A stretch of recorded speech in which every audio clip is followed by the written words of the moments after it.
نحمده ونصلي على رسوله الكريم اما بعد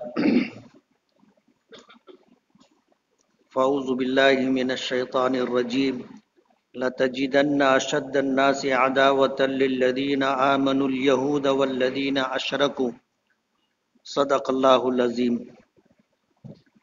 بزرگان محترم اور عزیز دوستو، اسلام کی تاریخ رہی ہے کہ مسلمانوں پر اس طرح کے حالات آتے رہے جو ناقابل فراموش ہے، یعنی مسلمان اسے کبھی بھول نہیں سکتا،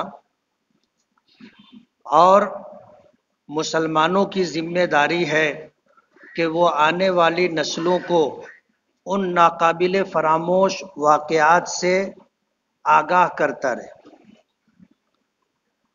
تاریخ رہی ہے کہ جب جب باطل طاقتیں، یہودی اور مشرکین غالب آئے تو انہوں نے مسلمانوں کو صفحہ ہستی سے مٹانے کی کوشش کی، انہوں نے مسجدوں کو برباد کرنے کی کوشش کی، اور یہ تاریخ رہی ہے۔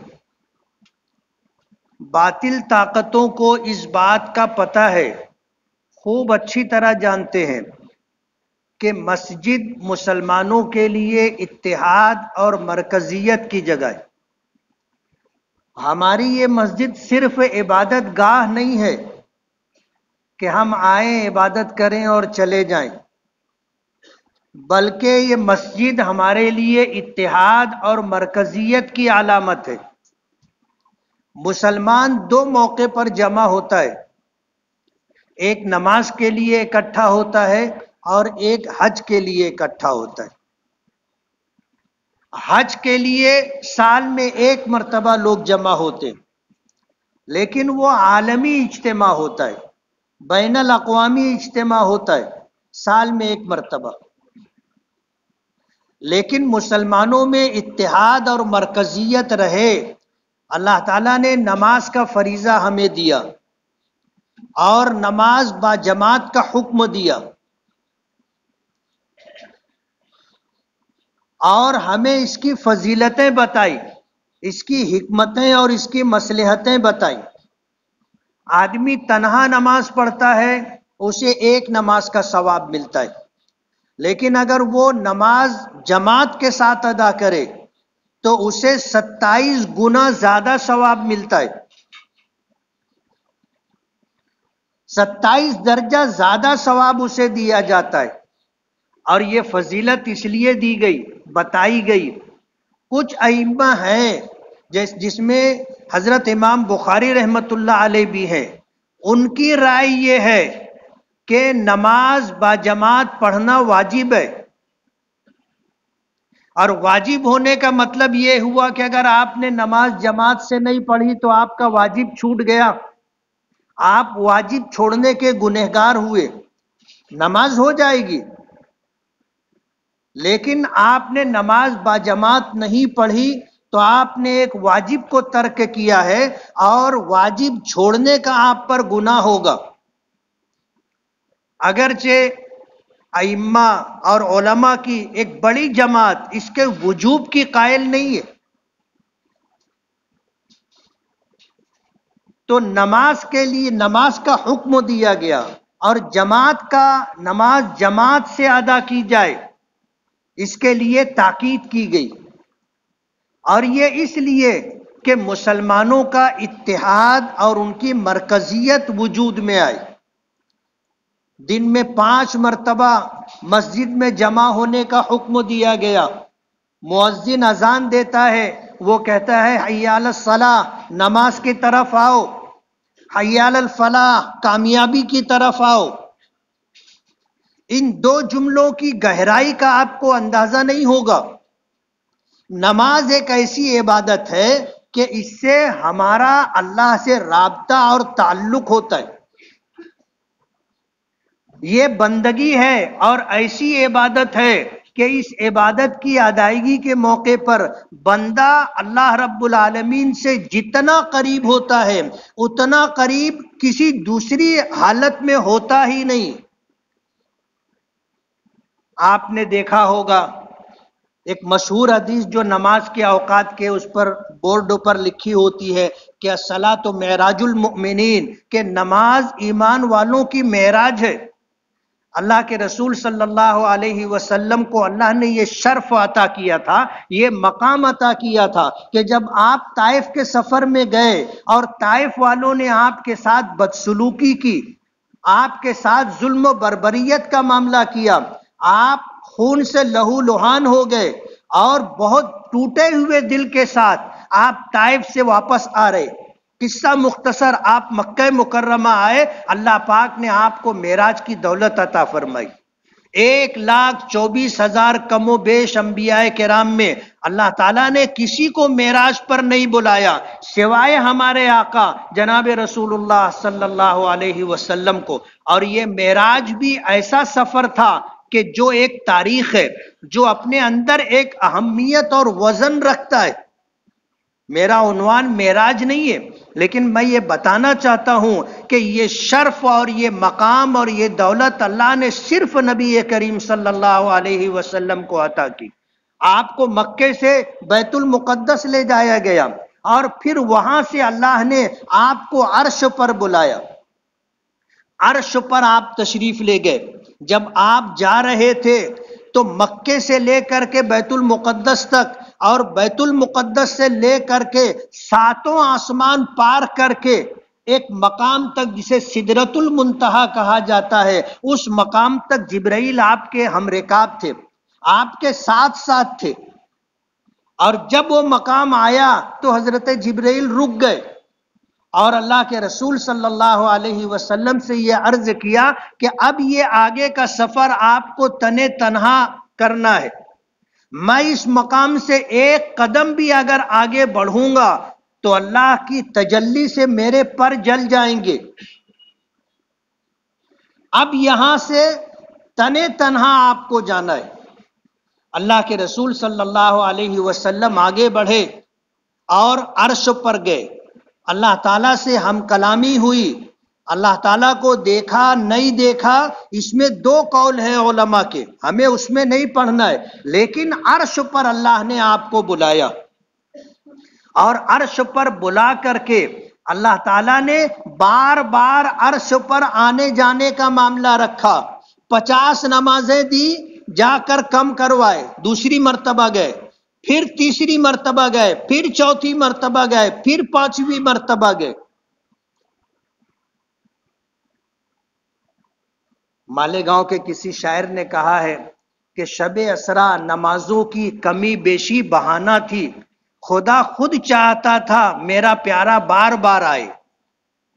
میں عرش پر گئے، 50 نمازیں لے کر واپس ہوئے، 7ویں آسمان پر حضرت ابراہیم سے ملاقات ہوئی۔ حضرت ابراہیم نے پوچھا کیا تحفہ دیا، کیا تحفہ ملا؟ بات آگے بڑھی، آ گئے 6 آسمان پر، حضرت موسیٰ سے ملاقات ہوئی تو حضرت موسیٰ نے بھی پوچھا کہ کیا تحفہ پیش کیا اور کیا ملا؟ حضور نے بتایا 50 نمازیں۔ کہا بہت زیادہ ہے، میری امت پر 2 وقت کی نماز فرض تھی، وہ بھی نہیں پڑھتی تھی، آپ کی امت میری امت کے مقابلے میں کمزور ہے، آپ جائیے نماز کم کروائیے۔ حضور عرش پر پھر واپس گئے، یہ دوسری مرتبہ گئے، 10 نمازیں کم ہوئی، پھر واپس آئے، حضرت موسیٰ نے پھر عرش پر بھیجا، تیسری مرتبہ گئے، 10 نمازیں کم ہوئی، پھر 6 آسمان پر آئے، حضرت موسیٰ نے پھر واپس بھیجا، 10 نمازیں کم ہوئی، یہ چوتھی مرتبہ گئے، 5 مرتبہ گئے، 6 مرتبہ گئے۔ اللہ نے کسی کو یہ سعادت نہیں بخشی، یہ مقام کسی کو نہیں دیا، وہ آپ کی معراج تھی۔ اور آپ کے اوپر ایمان لانے والے اور آپ کے دین کی تابعداری، اتباع اور پیروی کرنے والوں کو اللہ نے نماز کا جو تحفہ دیا، یہ ہر ایمان والے کی معراج ہے۔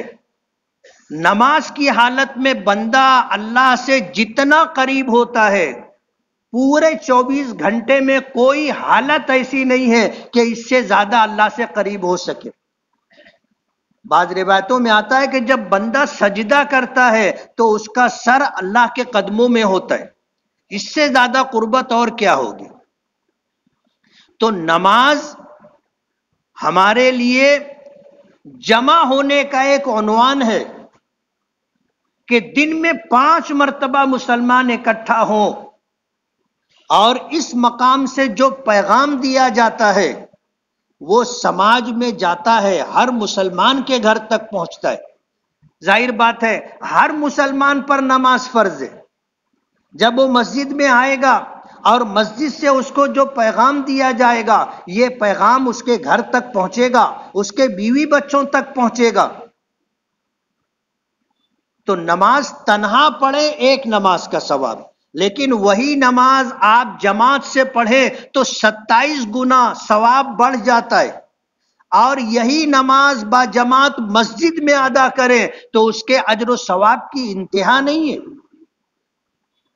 اور دن میں 5 مرتبہ ہمیں جمع ہونے کے لیے کہا گیا۔ یہ محلے کا اجتماع ہوتا ہے، جمعہ کا دن آتا ہے، جامع مسجد میں جمعہ کی نماز پڑھنی چاہیے، اس بات کا حکم ہے۔ اور بتایا کہ آپ اپنے محلے کی مسجد میں نماز پڑھو گے، اس پر جو ثواب ملے گا، اگر وہی نماز آپ جامع مسجد میں پڑھو گے تو 500 گنا زیادہ ثواب ملے گا۔ یہ اجر و ثواب، یہ فضیلتیں بتانے کی ضرورت کیا تھی؟ آپ روزانہ محلے کی مسجد میں نماز پڑھیں، جمعہ کا دن آئے آپ جامع مسجد میں جمع ہو۔ محلے کا اجتماع چھوٹا تھا، جمعہ کا یہ اجتماع بڑا اجتماع، اور سال میں 2 مرتبہ عیدگاہ پر جمع ہونے کا حکم دیا گیا، اور بتایا مسئلہ ہے کہ جمعہ کی نماز اور عیدین کی نماز بغیر جماعت کے نہیں ہوگی۔ آپ جمعہ کی نماز اکیلے پڑھیں، آپ کی نماز جمعہ نہیں ہوگی۔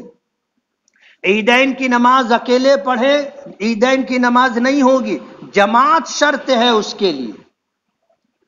تو مسجد ہے، عیدگاہ ہے، اور مسجد حرام، مسجد نبوی ہمارے لیے اتحاد اور اجتماع، مرکزیت کی علامت ہے۔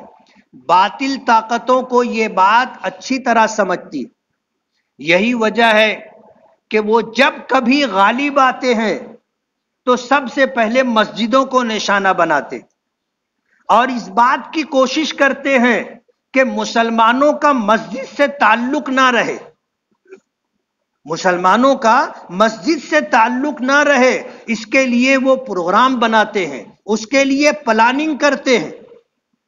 وہ اس بات کو مسلمانوں سے زیادہ بہتر طریقے سے سمجھتے ہیں کہ یہ ان کو جو حکم دیا گیا ہے، اور نماز کے لیے یہ مسجدوں میں آتے ہیں، جامع مسجد میں آتے ہیں، اور یہ عیدگاہ پر جاتے ہیں، مسجد حرام اور مسجد نبوی جاتے ہیں، اس اجتماع کے لیے ان کو کچھ کرنا نہیں پڑتا۔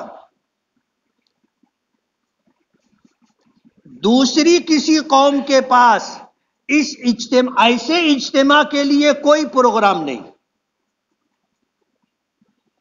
وہ دیکھتے ہیں کہ بغیر کسی محنت اور مشقت کے اور بغیر کسی پروگرام کے یہ لوگ اکٹھا ہو جاتے ہیں، ان میں اتحاد اور مرکزیت اور ان کا اجتماع ہو جاتا ہے، اور ان کو یہ اتحاد اور اجتماع کے لیے الگ الگ پروگرام بنانے پڑتے۔ یہ جینتی ہے، وہ جینتی ہے، اور یہ دن ہے اور وہ دن ہے، یہ شبھ گھڑی ہے اور وہ اشبھ گھڑی ہے، ان کو بنانا پڑتا ہے۔ ان کے دین دھرم میں ایسا کوئی حکم نہیں ہے، لیکن ہمیں یہ حکم دیا گیا ہے۔ دن میں 5 مرتبہ آپ جمع ہو، اور یہ چیز باطل طاقتوں کو بہت زیادہ کھٹکتی ہے۔ وہ اس بات کی کوشش کرتے ہیں کہ مسلمانوں کا مسجد سے تعلق نہ رہے، اور اس سے روکنے کی کوشش کرتے ہیں۔ قرآن کریم نے کہا وَمَنْ أَظْلَمُ مِمَّنْ مَنَعَ مَسَاجِدَ اللَّهِ أَنْ يُذْكَرَ فِيهَا اسْمُهُ وَسَعَى فِي خَرَابِهَا۔ اس سے بڑا ظالم کون ہوگا کہ جو اللہ کے گھر پر ایمان والوں کو آنے سے روکے، کہ اللہ کے گھر میں آ کر کے وہ اللہ کو یاد نہ کریں، وسعی فی خرابیہا، اور مسجدوں کو ویران اور برباد کرنے کی کوشش کرے، اس سے بڑا ظالم کون ہوگا؟ اللہ کے رسول صلی اللہ علیہ وسلم اور صحابہ کرام کو بھی مشرکین مکہ مسجد حرام میں آنے سے روکتے تھے، نماز نہیں پڑھنے دیتے تھے۔ خود نبی کریم صلی اللہ علیہ وسلم کے متعلق آتا ہے کہ بارہا مشرکین مکہ نے ایسی کوشش کی کہ آپ کی ہمت ٹوٹ جائے، حوصلہ ختم ہو جائے اور آپ مسجد میں آنا بند کر دیں۔ سجدے کی حالت میں تھے، کسی قبیلے کے اندر اونٹنی ذبح ہوئی تھی، اس کی اولاد، اس کی بچہ دانی اوج سب لا کر کے آپ کی پشت مبارک پر سجدے کی حالت میں رکھ دی گئی، اس کے بوجھ سے آپ اٹھ نہیں سکے۔ حضرت فاطمہ کو گھر خبر ملی، وہ آئی، انہوں نے اسے ڈھکیل کر کے نبی کریم صلی اللہ علیہ وسلم کے لیے اٹھنے کا موقع فراہم کیا۔ تو مشرکین اس بات کی کوشش کرتے رہے۔ تو مسجدیں سے ہمارے لیے صرف عبادت کی جگہ نہیں ہے، بلکہ یہ اتحاد اور مرکزیت کی علامت ہے، اور تمام باطل طاقتیں ہمیشہ اس بات کی کوشش کرتی رہی اور تاریخ رہی ہے کہ جب کبھی ان کو غلبہ ملا ہے، انہوں نے سب سے پہلے مسجدوں کو نشانہ بنایا اور ایسی کوشش کی ہے کہ مسلمان مسجد تک نہ جائے، اکٹھا نہ ہو، ان کا اجتماع نہ ہو، ان میں اتحاد اور مرکزیت پیدا نہ ہو، اس بات سے وہ بخوبی واقف ہے اور اس کے لیے وہ پروگرام بناتے ہیں، کوشش کرتے ہیں، اور آج تک ان کا یہ سلسلہ جاری ہے، آج تک یہ سلسلہ جاری ہے۔ آج 1 دسمبر ہے، 6 دسمبر بھی آئے گا جس دن بابری مسجد کو شہید کیا گیا۔ یہ سانحہ ہم بھول نہیں سکتے، ہمارے دل غم سے نڈھال ہے، لیکن مایوس نہیں ہے، ہم مایوس نہیں ہیں۔ اللہ تعالیٰ کا اس کائنات میں ایک نظام ہے، وَتِلْكَ الْأَيَّامُ نُدَاوِلُهَا بَيْنَ النَّاسِ، ہم لوگوں کے درمیان اقتدار کو، حکومتوں کو الٹتے پلٹتے رہتے ہیں، الٹتے پلٹتے رہتے ہیں۔ آج ان کا اقتدار ہے، کل ان کا اقتدار ہوگا، حالات بدلتے ہیں، یہ قدرت کا ایک نظام ہے، یہ تو اللہ تعالیٰ کی حکمت ہے۔ عجیب و غریب بات ہے کہ سپریم کورٹ نے جب فیصلہ سنایا بابری مسجد کے متعلق تو اس میں اس بات کی وضاحت کی کہ یہاں پر پہلے کوئی مندر نہیں تھا، اور اس مندر کو تو کسی مندر کو توڑ کر کے مسجد نہیں بنائی گئی، یہ جگہ پہلے سے خالی تھی اور اس پر مسجد تعمیر کی گئی۔ ظاہر بات ہے یہ سپریم کورٹ کے فیصلے میں ہے، آج نہیں تو کل ہم پر امید ہیں کہ یہی چیز بابری مسجد کی تعمیر کا سبب بنے گی۔ اللہ تعالیٰ کا ایک نظام ہے، اگرچہ انہوں نے فیصلہ کر دیا کہ رام مندر بنایا جائے، لیکن ججمنٹ میں اور فیصلے میں یہ بات موجود ہے، اور یہ کہ جن لوگوں نے بابری مسجد کو شہید کیا ہے وہ گنہگار ہیں، انہیں سزا ملنی چاہیے۔ اب جب یہ چیز فیصلے میں موجود ہے، آنے والا زمانہ انشاءاللہ بابری مسجد کی اثر نو تعمیر کا موقع فراہم کرے گا۔ ہم مایوس نہیں ہیں، لیکن بابری مسجد کے سانحے کو یاد رکھنا اور آنے والی اپنی نسلوں کو بتانا ضروری ہے۔ ہم اسے فراموش نہیں کر سکتے، اسے بھلا نہیں سکتے۔ اگرچہ ہم دکھی ہیں لیکن مایوس نہیں ہیں۔ ظاہر بات ہے بابری مسجد بنی کب تھی؟ جب بنی تھی 500-550 سال تک اس زمین پر رہی، اس کے بعد انہوں نے بابری مسجد شہید کر کے مندر بنانے کا پروگرام بنایا۔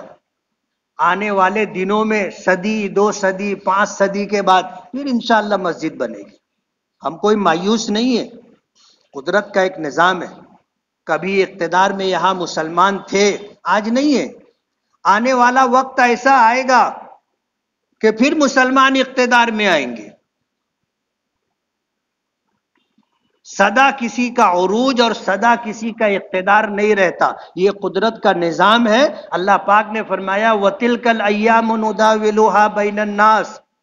ہم زمانے کو، دنوں کو، اقتدار کو، حکومت کو لوگوں کے درمیان الٹتے پلٹتے رہتے، عدلتے بدلتے رہتے.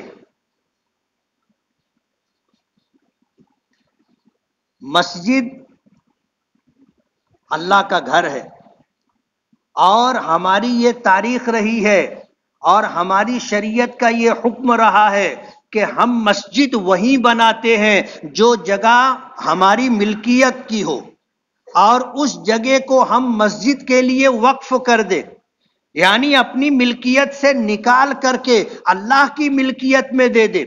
جب ایک جگہ مسجد کے لیے وقف ہو گئی تو اب اس وقف کو بیچا بھی نہیں جا سکتا، اسے تبدیل بھی نہیں کیا جا سکتا، اور اسے کرائے پر بھی نہیں دیا جا سکتا.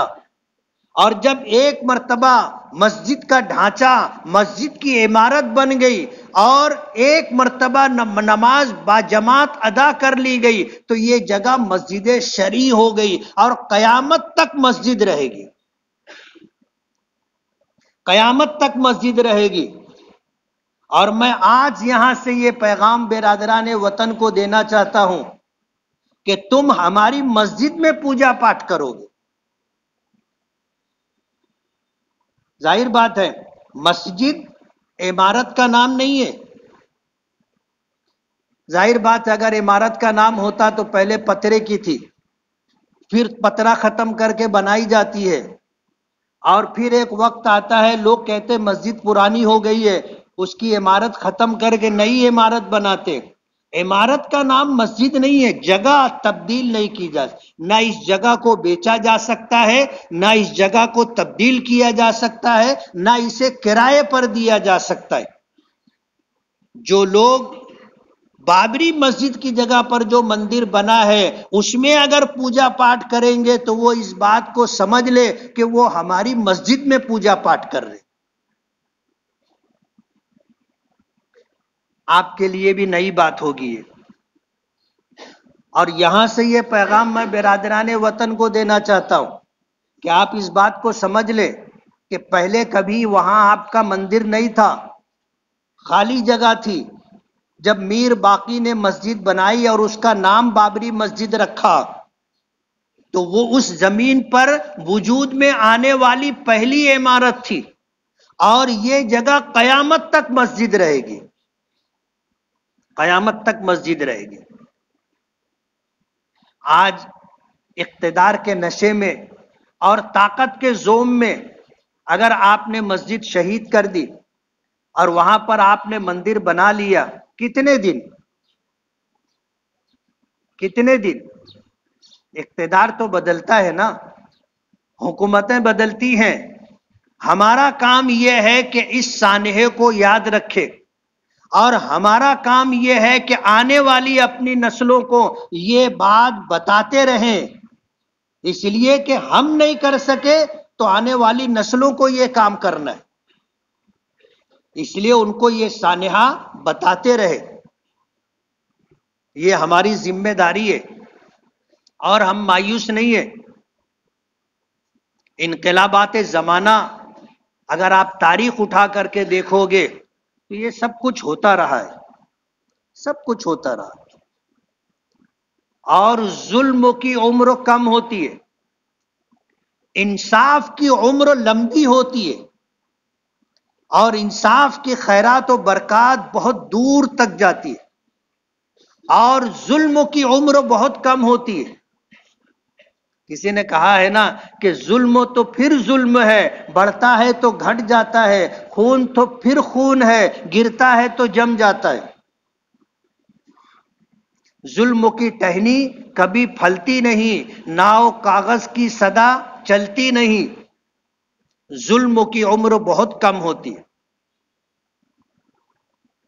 اور قرآن کریم میں اللہ پاک نے فرمایا کہ مسجدوں کی تعمیر ایمان کی علامت ہے۔ انما یعمر مساجد اللہ من آمن باللہ والیوم الآخر واقام الصلاۃ وآت الزکاۃ ولم یخش الا اللہ، کہ مسجد تو وہی لوگ تعمیر کرتے ہیں جو اللہ پر ایمان رکھتے ہیں، آخرت پر ایمان رکھتے ہیں، جو نماز قائم کرتے ہیں، جو زکوٰۃ ادا کرتے ہیں، اور اللہ کے سوا کسی سے نہیں ڈرتے۔ وَلَمْ يَخْشَ إِلَّا اللَّهِ، اللہ کے سوا کسی سے نہیں ڈرتے۔ مسجد تو ہم تعمیر کرتے ہیں اور انشاءاللہ تعمیر کریں گے انشاءاللہ۔ اور اس روئے زمین پر ان لوگوں کو جو اللہ کے گھر آنے سے لوگوں کو روکتے ہیں اور مسجدوں کو ویران کرنے کی، مسجدوں کو برباد کرنے کی کوشش کرتے ہیں، اللہ پاک نے ان کے متعلق فرمایا وَمَا لَهُمْ أَلَّا يُعَذِّبُهُمُ اللَّهُ، اللہ تعالیٰ ان کو کیوں عذاب نہیں دے گا، کیوں سزا نہیں دے گا؟ یصدون عن المسجد الحرام، جو لوگ مسجد حرام آنے سے روکتے، لوگوں کو روکتے، مسجدوں تک آنے سے جو لوگ روکتے ہیں، اللہ ان کو سزا کیوں نہیں دے گا؟ ضرور دے گا۔ وما کانوا اولیاء، مشرکین مکہ کعبے کے متولی تھے، اللہ پاک نے فرمایا وما کانوا اولیاء، ان کو حق نہیں ہے کہ اس جگہ کے متولی رہے۔ ان اولیاءہ الا المتقون، مسجدوں کے متولی تو نیک اور متقی لوگ ہوتے، اس لیے جن لوگوں نے یہ حرکت کی ہے ان میں سے بہت سوں کو سزا مل چکی، عبرتناک سزا مل چکی، اور جو لوگ ہیں وہ اس کی یہ سزا ضرور بھگتیں گے۔ 6 دسمبر کے پس منظر میں نے یہ بات رکھی، اس کا علاج کیا ہے، ہمیں کیا کرنا چاہیے؟ مسجد تو ہمارے ہاتھ سے گئی، لیکن اگر ہم 5 وقتہ نماز ادا کرتے رہیں گے، اللہ تعالیٰ سے اپنی بندگی اور عبادت کا معاملہ مستحکم اور مضبوط رکھیں گے، تو اللہ تعالیٰ ہماری بھی حفاظت کرے گا، ہماری مسجدوں کی بھی حفاظت کرے گا۔ کمزوری ہمارے اندر ہے، ہم نماز نہیں پڑھتے۔ آپ اگر دیکھ لو 100 مسلمانوں میں سے 2 سے 3 مسلمان آپ کو ملیں گے جو 5 وقت کی نماز باجماعت پڑھنے کا اہتمام کرتے ہیں۔ کچھ 2-4% ایسے ملیں گے جو 4 وقت کی اور 3 وقت کی نماز پڑھ لیتے ہیں۔ 95% لوگ نماز نہیں پڑھتے، جس میں مرد بھی ہیں، عورتیں بھی ہیں، جوان بچے بھی ہیں، بوڑھے بھی ہیں۔ 95% لوگ نماز نہیں پڑھتے۔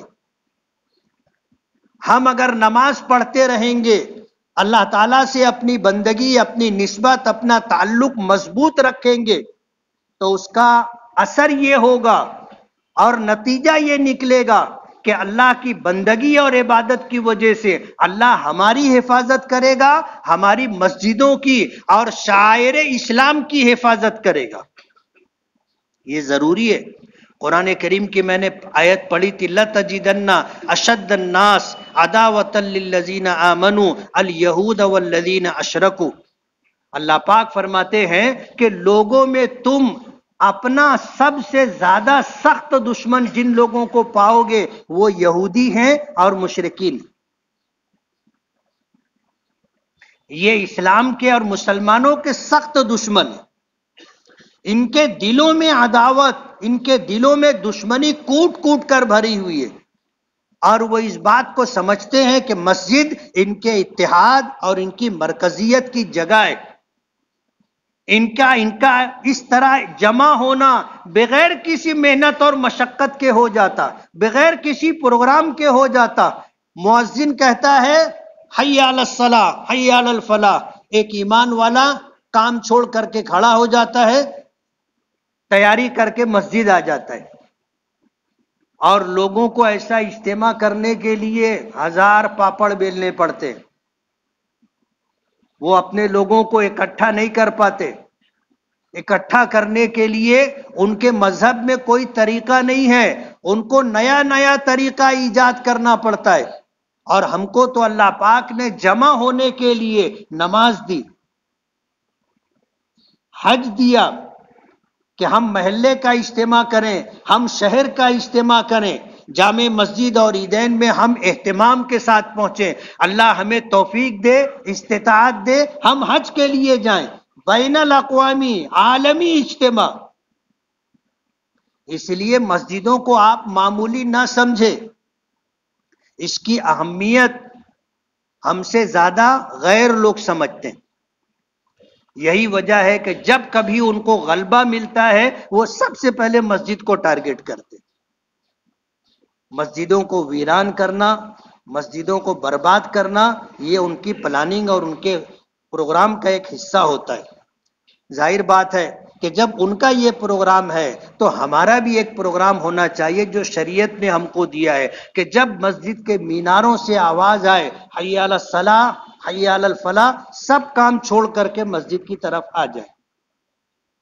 اس طرح جمع ہونے کو آپ معمولی نہ سمجھیں، اس کے بہت دور اور بہت دور رس اور بہت دیر پا اثرات ہوتے، اور غیر یعنی باطل طاقتیں اس بات کو سمجھتی ہیں، ہمیں اس کی اہمیت کا اندازہ نہیں، ہم اس کی اہمیت کو سمجھیں، نماز پنج وقتہ باجماعت ادا کرنے کا اہتمام کریں گے نا، اللہ ہمیں عمل کی توفیق عطا فرمائے۔ وآخر دعوانا ان الحمدللہ رب العالمین۔ جن ساتھیوں نے سنت نہ پڑھی وہ سنت پڑھ لیں۔